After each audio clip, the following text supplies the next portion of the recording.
So today we're going to talk about receipts, and I know it may sound tedious and boring, but bear with us because this is probably how the future of buying and selling things is going to go. So what are receipts?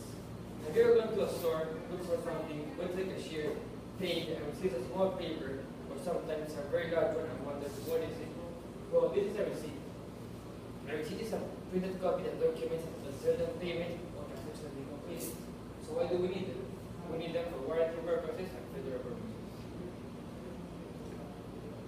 Okay, now this will just be a brief overview of how much resources are consumed each year in the U.S. alone in the production of these paper receipts. So you see 9.6 million trees are chopped down each year, and 1.22 billion gallons of oil are of water are consumed each year, and 249.6 billion gallons of oil are consumed each year. And you'll see the CO2 emitted in this process is the equivalent of 40,000 cars being run simultaneously for the duration of 1 year. So after figuring out about this problem, we knew we had to make a change. There's actually been a lot of information regarding this topic over the past few years, and the solution has been here all along, and it's in our pockets. Not the wallets, as you might be thinking, but our phones.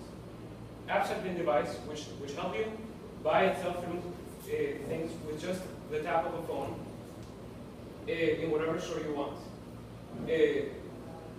So you might be asking yourselves, how many people in Peru or we come from use a smartphone? Because it's not one of the most overdeveloped countries in the world. It's one of the least, in fact.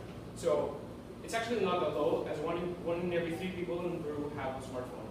And in Brazil, it's about 76% of the population. Okay, so how does it work? Well, every single smartphone has an NFC chip. The NFC stands for near field communication. And this is that when it's placed near the terminal, which is used to complete a transaction, this terminal also has a near field communication chip. And when they're placed at a close proximity, data is transferred through electronic ways.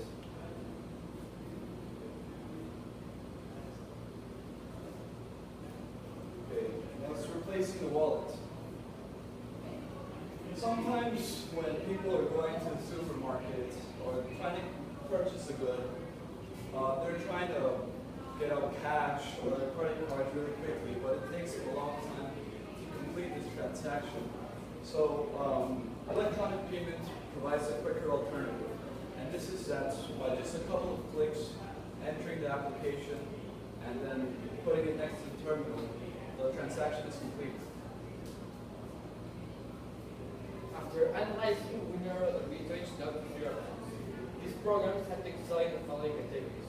They had to have a big company backing them up, good accessibility to cities, and safety measures. These programs were Apple Pay, Currency, and Google Wallet. Okay, so when you're at the checkout to complete a purchase, all you need to do is take out your phone, open the application, enter the application either via fingerprint scan or 4-digit PIN. After that, you choose the desired credit card or debit card or even gift card, and you place it, your smartphone, near the terminal. After that, the transaction is complete. We decided to incorporate a video for all of you who are visual learners. This video would also be given to all the people who are managing the cashiers when they're just starting in order to understand properly how to use this.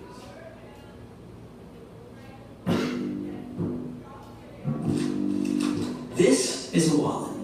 And now, so is this.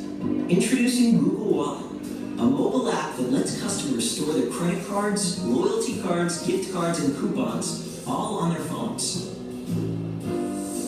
Google Wallet is a fast, convenient way to pay that makes savings simple, all with a tap of your phone. It also makes checkout easier. Just ring up the goods and ask the customer cash, card, or Google Wallet. If they say cash or card, process payment and redeem coupons and loyalty cards the way you normally do. If they say Google Wallet, have them activate their phone screen and tap it on the contactless reader or terminal. They may be prompted to enter their Google Wallet PIN on their phone and tap again. However, the customer will never need to enter a PIN on the payment terminal. This is because a Google Wallet transaction should be processed as credit. If they're asked for a PIN on the payment terminal screen, you may need to press the credit button to push the transaction through. If that doesn't work, tell them to hit cancel at the terminal PIN prompt. Finally, look for a transaction confirmation from the customer, as you would with any other sale. They should confirm the transaction amount verbally or on the terminal reader. If your store is a single-tap merchant, all rewards, coupons, and offers get redeemed automatically when the customer taps to pay. Check with your manager to see if your store supports single-tap. Customers may ask if Google Wallet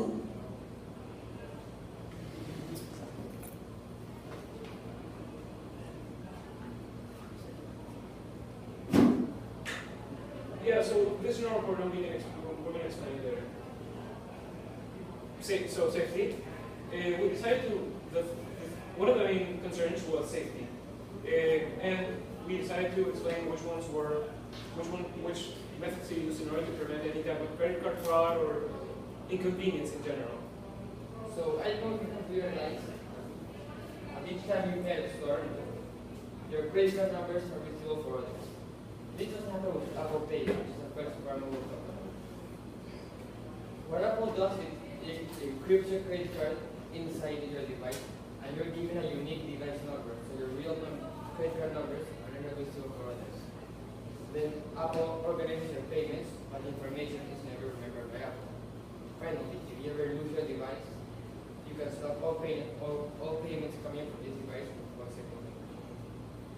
The next program was currency. This program itself in 3 categories. First, all the transactions will be encoded with a different ledger code and encrypted in the cloud. All of your data will be encrypted in the cloud too. And in order to access the app, you need to put a 4-digit code or a fingerprint. And the last program is Google Wallet. Google Wallet works hard to maximize the security of the user.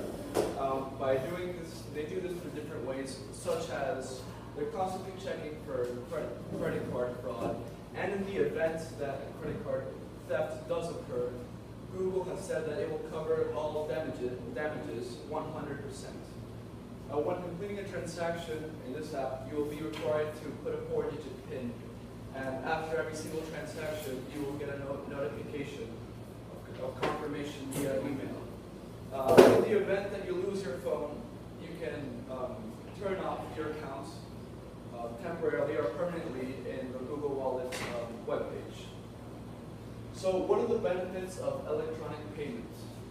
Well, besides lowering the amount of credit card fraud and the reduction of paper receipts, companies will really want to invest in this new technology as it will increase the speed of checkouts and transactions. Therefore, there's more purchases. As well as new technologies as e-payments will encourage foreign companies to invest in countries such as Peru or Brazil. So here are the current retailers for Apple Pay. And as you can see, there are very big companies that already operate in Peru and here in Brazil, such as Nike, Apple, Lego, or Dunkin' Donuts. And these are the ones from currency, which you can also see very important companies like Shell, Chili's, or Dunkin' Donuts, and Best Buy. So our plan is to implement this back in our school in Lima. We want to implement this specifically in Charlotte, the cafeteria we have. Maybe you're wondering why implementing a school if very few kids or students have credit cards. Charlotte has gift cards, which can also serve as payment method for these programs. On the other side, why would Charlotte want to invest on only does it benefit Charlotte, but it benefits the parents. Because when a parent gives money to their kids for lunch, they usually give $10 or $15 maybe. Maybe I think that's too much. But the kid will probably use half of it and then spend the other on whatever they want. So not only will all the parents' money will be used for lunch, but on the other side, all the money that the parents put in will go to Charlotte, and which will increase their sales by a margin.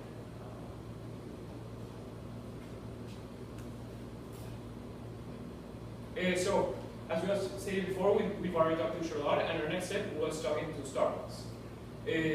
We're waiting for their response and already had one meeting planned. We decided Starbucks because we knew that it was near impossible to bring these retailers in Peru, these terminals in Peru, because there's no retailer. The only person who gives these terminals, which accept NFC-enabled phones, are banks in the United States. So if a company such as Starbucks would be able to back us up, and Starbucks is associated with companies such as KFC or Pizza Hut, then it would incentivize banks in the U.S. to bring these terminals here into Peru and possibly to Brazil too, and maybe all South America if possible. Any questions? Okay, so it's a clear then. Yeah, so